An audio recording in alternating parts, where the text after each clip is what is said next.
Hello दोस्तों। देखिए, हम लोगों का चैप्टर चल रहा था हेलो एल्केन। हमने पिछले वीडियो में पढ़ रखा था कि हेलो एल्केन में हमने पहला टॉपिक पढ़ाया था क्लोरोफॉर्म। तो हमने उसमें बताया था क्लोरोफॉर्म बनाने की प्रयोगशाला विधि, उसका रासायनिक सूत्र, उसका आयुपेशी नाम के बारे में हमने चर्चा की थी। आज हम उसी के आगे चर्चा करेंगे क्लोरोफॉर्म के निर्माण विधि की, इसका निर्माण किस प्रकार किया जाता है। तो आइए हम लोग जानते हैं। तो इसकी संरचना अगर हम बनाएंगे तो संरचना का मेथड बिल्कुल इजी है। आपको कोई भी फिगर हो, इसमें एक ही विधि, एक ही प्रोसेस आपको याद कर लेना है और उसी तरीके आगे हर निर्माण विधि में इसी सरल प्रोसेस को आपको फॉलो करना है। ठीक, तो आइए देखते हैं कि अगर निर्माण की बात की जाए तो इसमें सर्वप्रथम एक गोलपेंदी का फ्लास्क लेते हैं। ये देखिए, गोलपेंदी का फ्लास्क है जिसके ऊपर दो छेद वाला ढक्कन लगा होता है। ठीक, दो छेद वाला ये ढक्कन। सर्वप्रथम एक गोलपेंदी का फ्लास्क लेते हैं जिसके ऊपर दो छेद वाला ढक्कन लगा होता है, जिसके एक छेद में थिसिल कीप लगी होती है और दूसरे छेद में निकास नली लगी होती है। और इस निकास नली का संपर्क ये संघनित्र से होता है, इसको संघनित्र बोलते हैं। और ये संघनित्र ग्राही से जुड़ा रहता है, इसको ग्राही बोलते हैं। तो आइए एक बार और जानते हैं। एक ही मेथड आपको फॉलो करना है।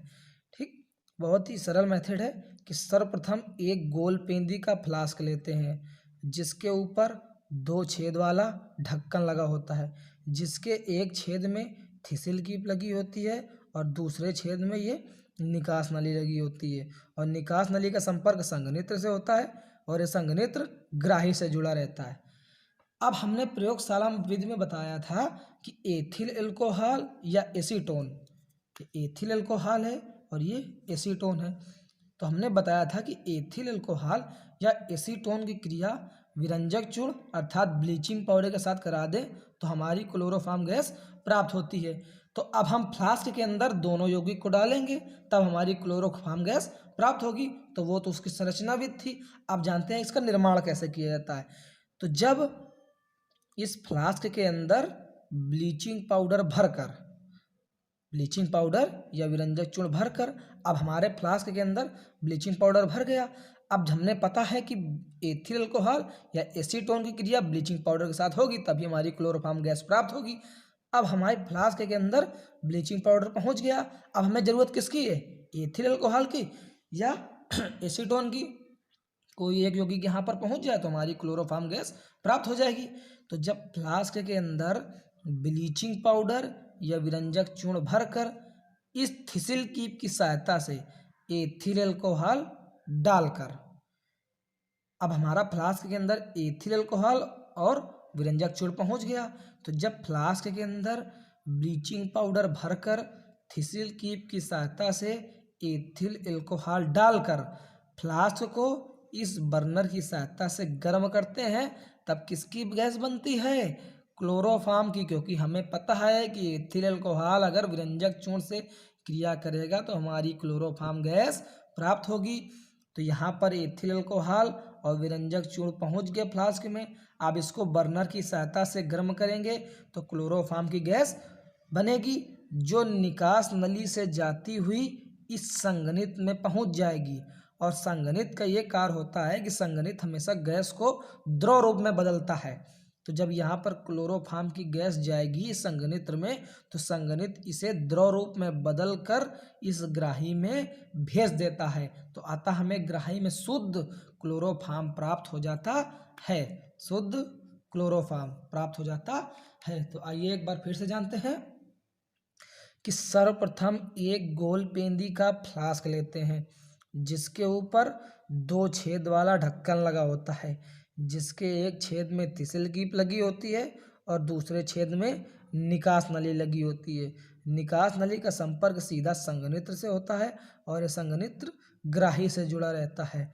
जब फ्लास्क के अंदर विरंजक चूर्ण या ब्लीचिंग पाउडर डालकर थिसिल कीप की सहायता से एथिल अल्कोहल डालकर फ्लास्क को बर्नर की सहायता से गर्म करते हैं तो क्लोरोफॉर्म की गैस बनती है जो निकास नली से जाती हुई संघनित्र में पहुंच जाती है और संघनित्र इसे द्रव रूप में बदलकर ग्राही में भेज देता है। अर्थात हमें ग्राही में शुद्ध क्लोरोफॉर्म गैस प्राप्त हो जाती है।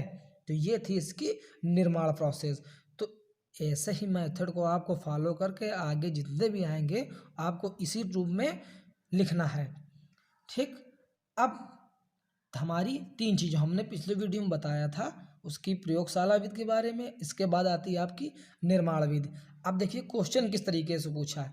क्वेश्चन आपसे ये पूछ सकता है कि क्लोरोफॉर्म बनाने की प्रयोगशाला विधि का रासायनिक समीकरण दीजिए, ये तो आपसे ये पूछ सकता है।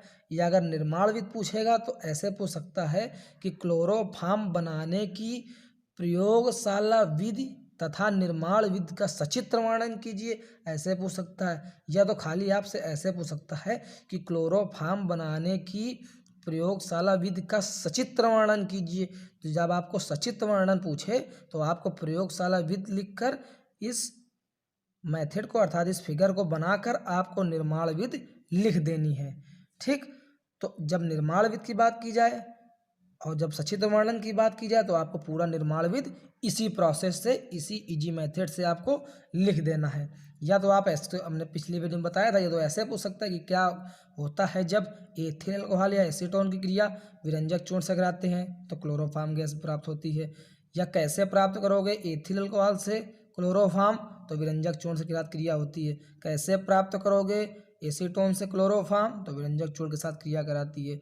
तो कैसे भी पूछ ले आपको एक ही प्रोसेस रखना है। तो हमारी प्रयोगशाला विधि हो गई, निर्माण विधि हो गई, IUPAC नाम हमने बता दिया था, ट्राइक्लोरोमेथेन, फार्मूला होता है CaCl3 और ये गैस बेहोशी करने वाली गैस इसको बोलते हैं। अब इसके बाद निर्माण विधि के बाद बात आती है भौतिक गुण की। तो हमेशा एग्जाम में जब भी पूछेगा तो आपको बहुत से ज़्यादा, कम से कम 2 ही भौतिक गुण आपके पूछेगा, 2 से ज़्यादा भौतिक गुण कभी नहीं पूछता है। तो आइए जानते हैं इसके भौतिक गुणों के बारे में। तो निर्माण विधि के बाद अगली हेडिंग आती है गुण। गुण, और गुण में पहली हेडिंग है भौतिक गुण। आप इसको नोट करते चलिए।